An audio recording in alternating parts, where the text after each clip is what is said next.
This is the Great Vocal Majority Podcast.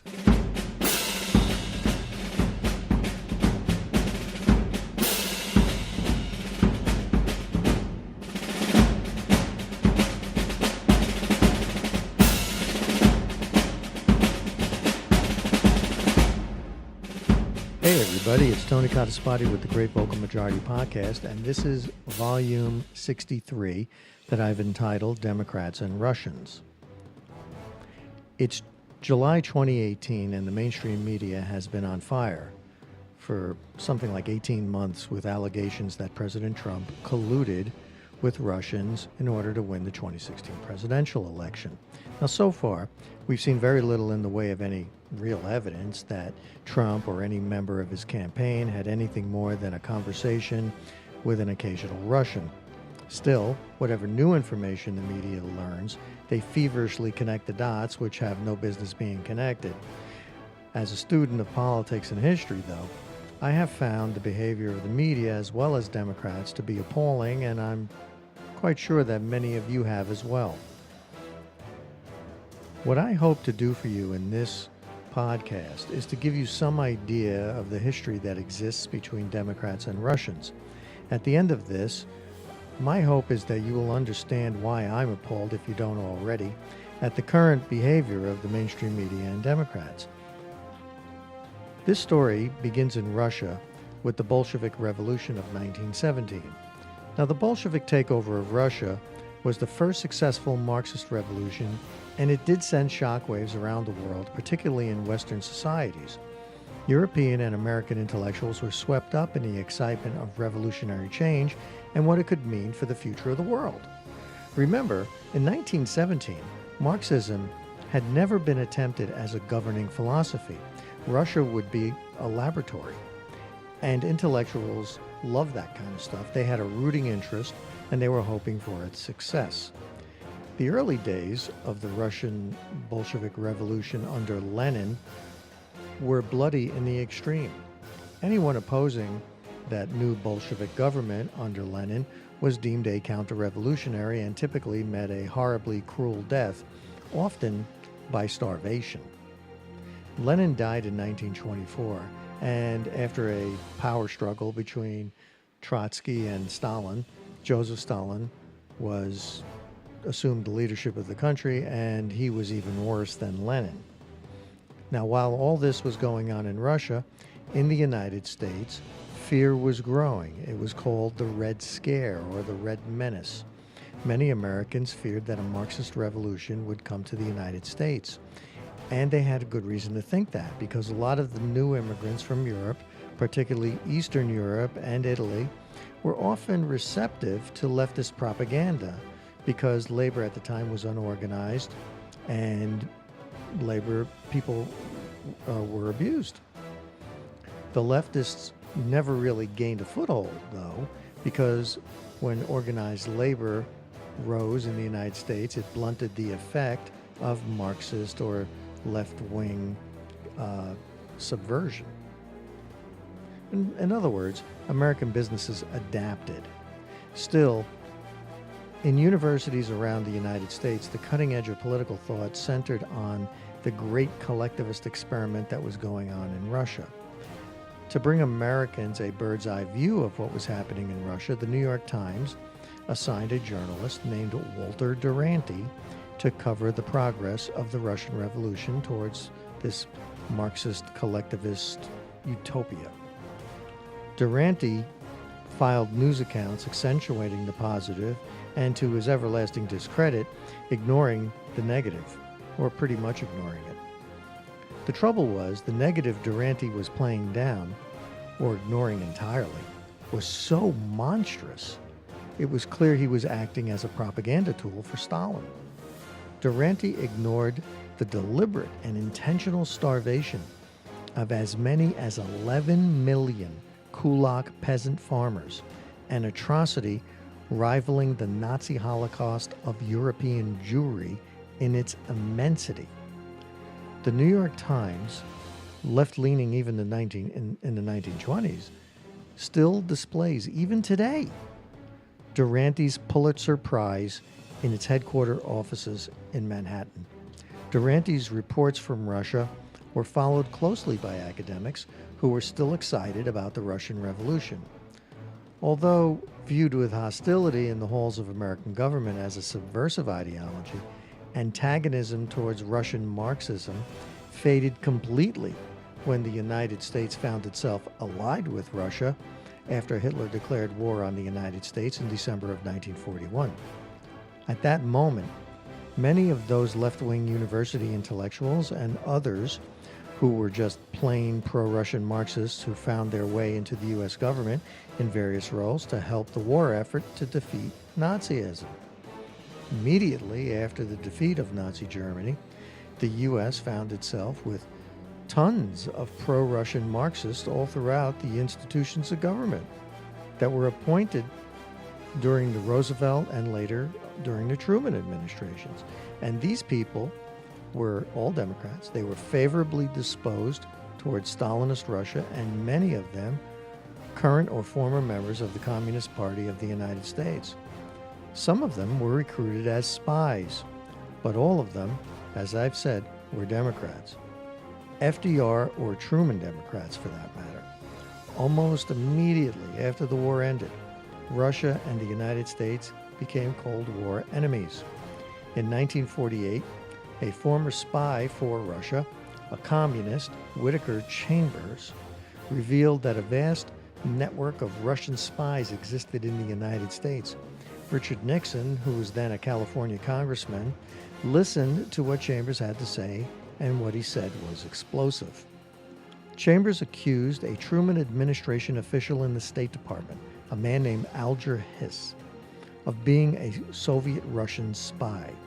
This mattered a great deal because Hiss accompanied FDR to his meetings with Stalin and Churchill at Yalta.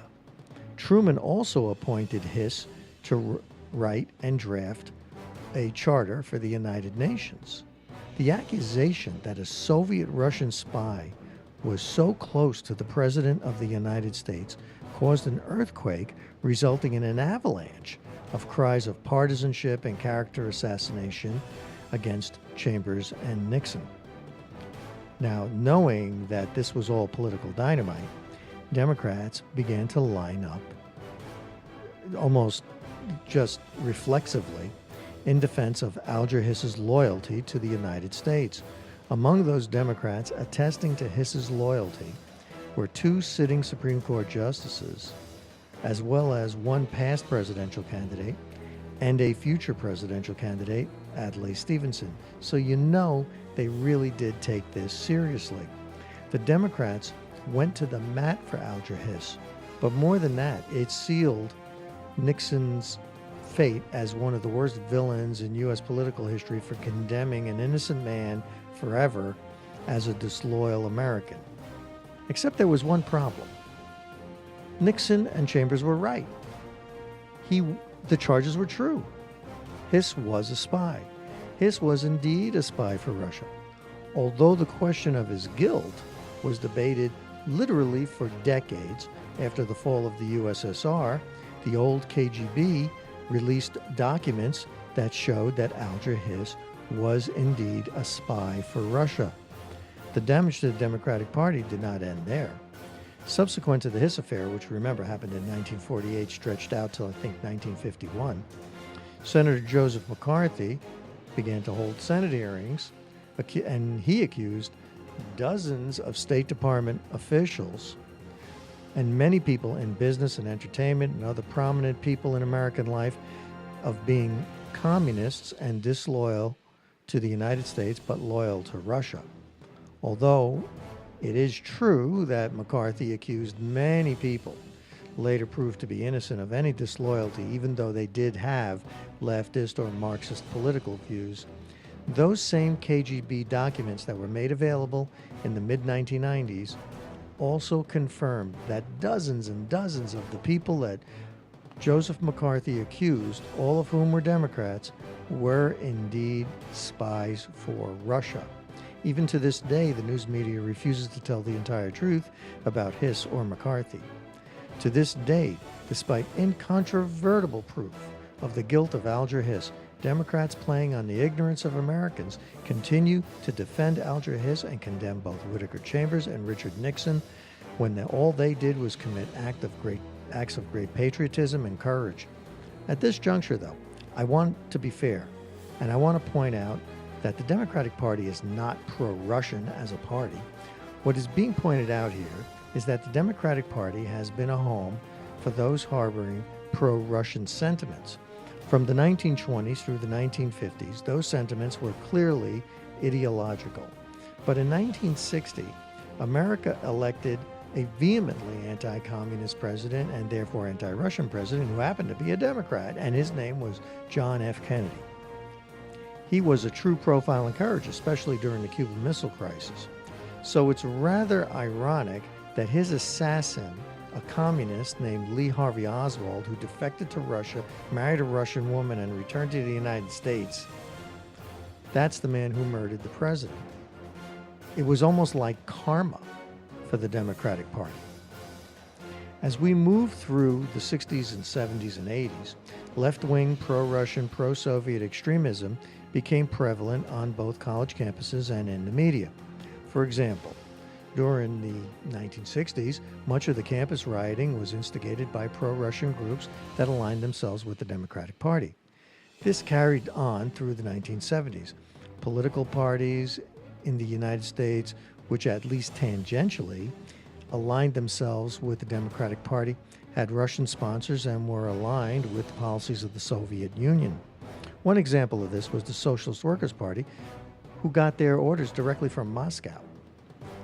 Russian involvement with Democrats became much more pronounced during the 1980s under President Reagan.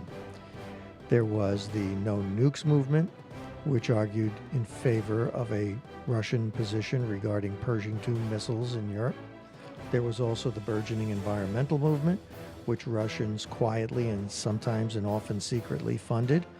And there was also the Ted Kennedy appeal to Yuri Andropov, who was the former head of the KGB and at that time the head of the USSR, to look for his cooperation in helping to defeat Reagan in his re-election bid in 1984.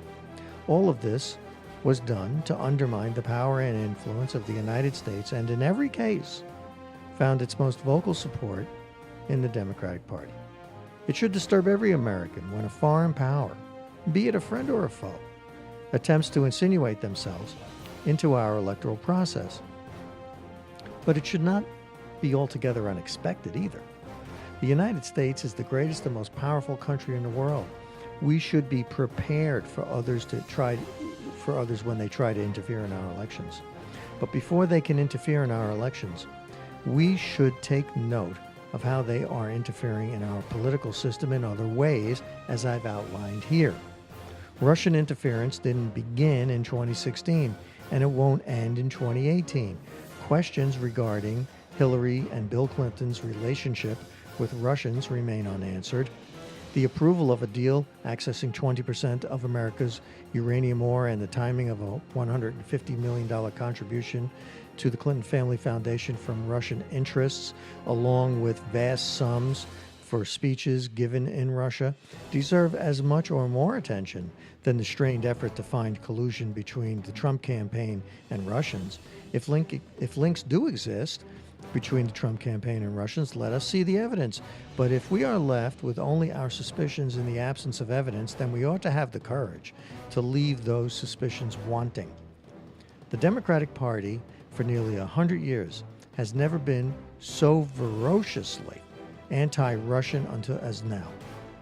It's obvious that their ferocity is fueled by political expediency more than the search for the truth. Just as it was for Walter Duranty, and just as it was for Alger Hiss's defenders. For the great vocal majority, I'm Tony Codispati.